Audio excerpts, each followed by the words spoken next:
You check your phone. Nothing new. You feel it, that small drop in your chest, like you were waiting for something and it didn't come. That feeling isn't random. It's a hunger for attention wired into you before you were even born. But here's what nobody tells you. The people you're performing for aren't watching nearly as closely as you think. Studies show most of them are too busy managing their own spotlight to study yours. Marcus Aurelius ruled an empire and still had to remind himself of this daily. If he needed the lesson, so do we. Let's talk about why chasing attention quietly makes you smaller and what happens the moment you stop. The hunger nobody admits. There is a hunger most people never name, not for food, not for money, for eyes on them. You feel it when you post something and refresh the screen 10 times in an hour. You feel it when you walk into a room and wonder who noticed you. You feel it when silence follows something you said and your stomach tightens. This hunger is old. It didn't start with phones. It started the moment humans learned that being seen by the tribe meant survival and being ignored meant danger. Somewhere in your nervous system, invisibility still feels like a threat. But here's what nobody tells you. The hunger doesn't get satisfied. It gets louder. I once knew a man who built a small business from nothing. For years, he worked in near silence, no recognition, no applause. Then, success came. People started noticing. And instead of feeling free, he felt worse. Every quiet day now felt like failure. He had traded peace for applause, and the applause demanded to be fed daily. Attention is not a meal. It's salt water. The more you drink, the thirstier you get. Marcus Aurelius ruled an empire, and still he wrote to himself in the dark, reminding himself that praise adds nothing to a man's worth. He knew the emperor's temptation better than anyone, an entire empire clapping for you, and it still isn't enough.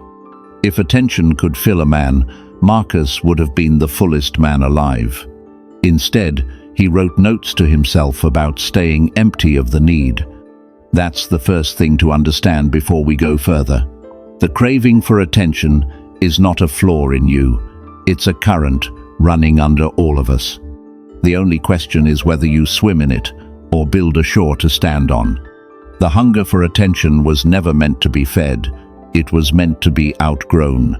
You are not as watched as you think. There's a strange trick your mind plays on you every single day.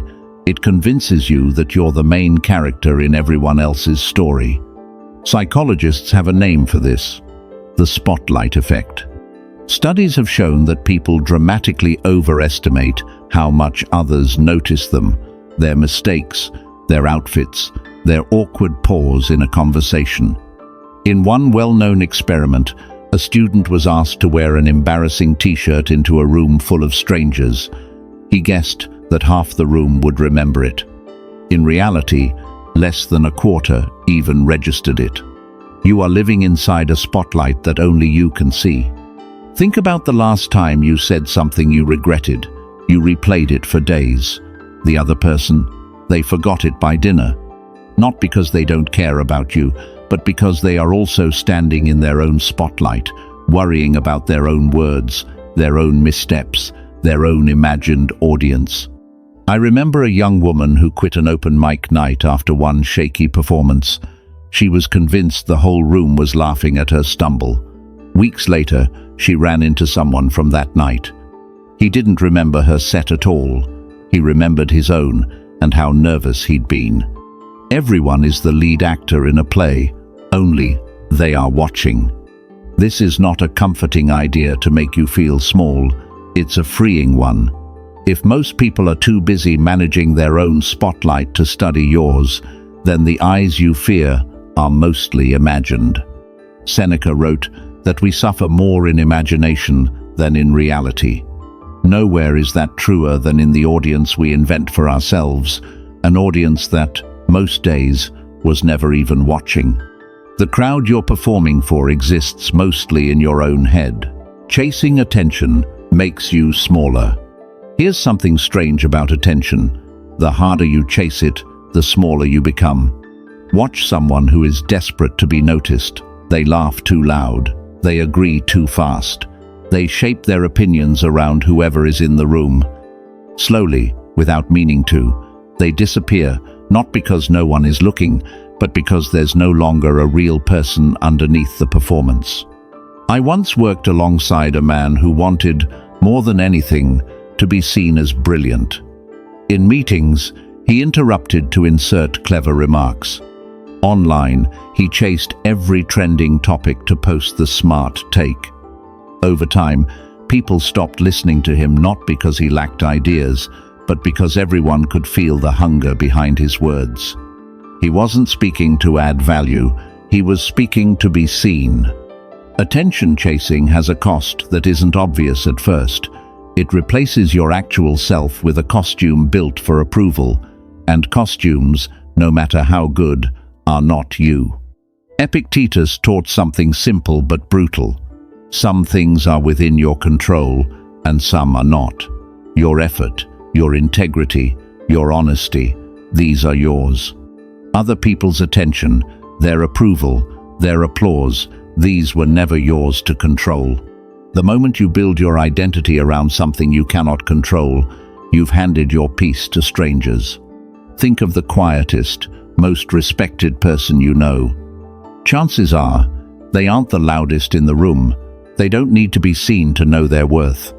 Their calm is not indifference, it's ownership. They stopped renting their identity from an audience. Chasing attention doesn't make you more real. It makes you a performance with no one left backstage. The more you perform for eyes, the less of you is left to see. Praise adds nothing to your worth. We treat praise like proof, as if hearing, "You did well," makes something more true than it already was. But praise is just noise arriving after the fact. The work was already good or bad before anyone clapped.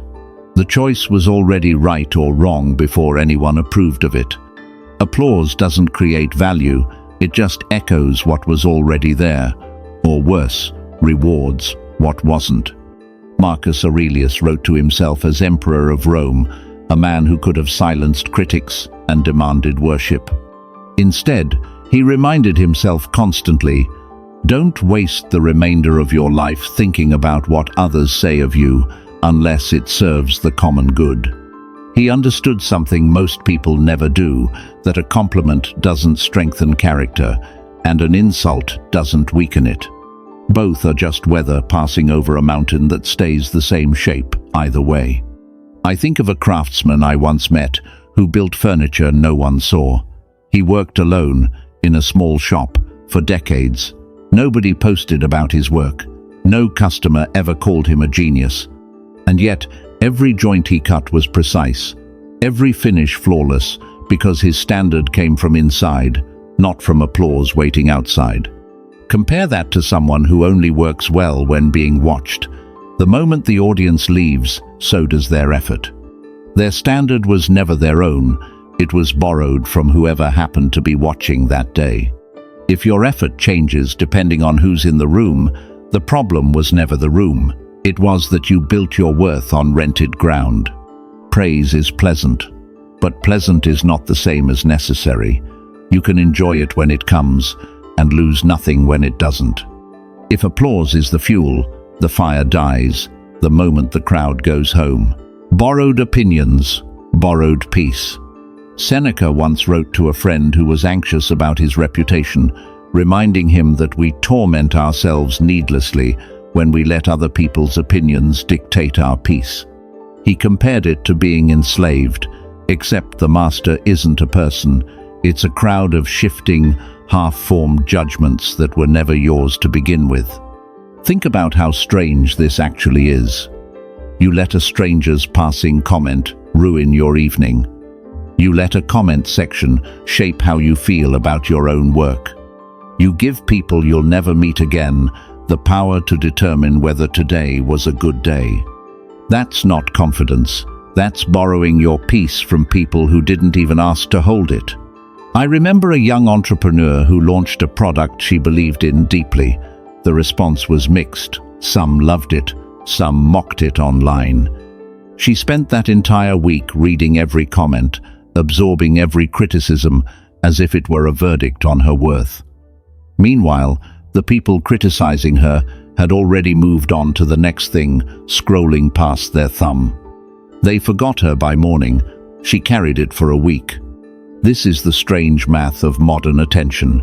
The audience forgets faster than you do. Their opinion was a passing weather pattern. Yours became a permanent forecast.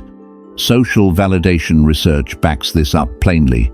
Humans are wired to seek group approval because, once, exclusion meant death, but you are not standing outside a tribal fire anymore.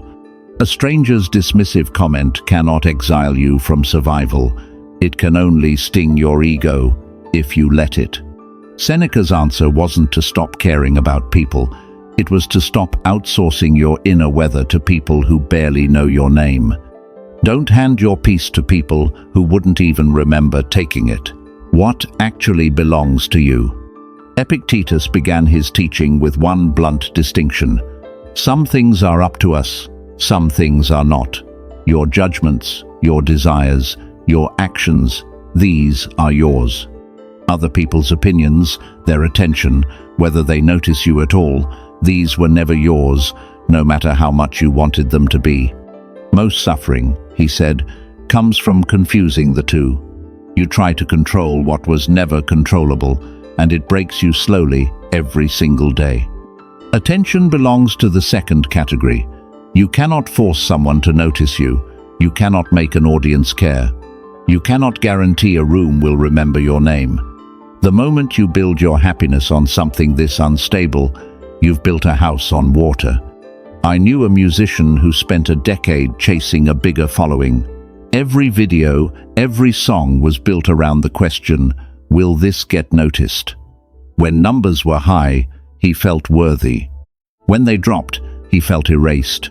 He wasn't living, he was checking a scoreboard that other people controlled. Then, he changed one thing. He stopped asking, will this be seen? And started asking, is this good? The songs got better almost overnight, not because the audience changed, but because he stopped writing for them and started writing from himself. What belongs to you is the work, the intention, the honesty you bring into a room. What doesn't belong to you is whether anyone claps for it. This isn't a call to stop caring what happens in the world. It's a call to stop mistaking the audience's reaction for the measure of your worth. Do the work well. Let the rest be weather. Control what's yours to control, and let the applause fall where it may. The freedom of being unseen. There is a quiet kind of freedom that only shows up once you stop performing for an audience, even an imagined one. It feels strange at first, almost like walking into a room and turning the lights down. You expect to feel smaller. Instead, you feel like yourself for the first time in a long while. Marcus Aurelius wrote that a man's true worth is measured by what he pursues when no one is watching. Not the version of him performing for the court, the Senate, or the crowd. The version alone at night, writing to himself with no audience at all. That private, unseen self is the real one. Everything performed for others is just costume. I think of an old craftsman again, the kind who worked for decades with no recognition, no following, no applause. When asked why he kept refining a skill nobody praised, he said something simple: I wasn't doing it for them. That sentence carries an entire philosophy inside it. Chasing attention keeps you tethered to a crowd that changes its mind every day. Letting it go doesn't make you invisible, it makes you finally visible to yourself. You don't need every room to remember you. You don't need every post to land. You don't need a verdict from strangers to know your work was good, your day was well spent, your character stayed intact. The people who move through life the most steadily are rarely the most watched. They're the ones who stopped needing to be. Stop chasing attention, and something strange happens. You start attracting the kind that matters: quiet respect, real trust, people who see you clearly instead of glancing at your performance. The applause was never the point. The unseen work always was. The moment you stop needing to be seen is the moment you finally are.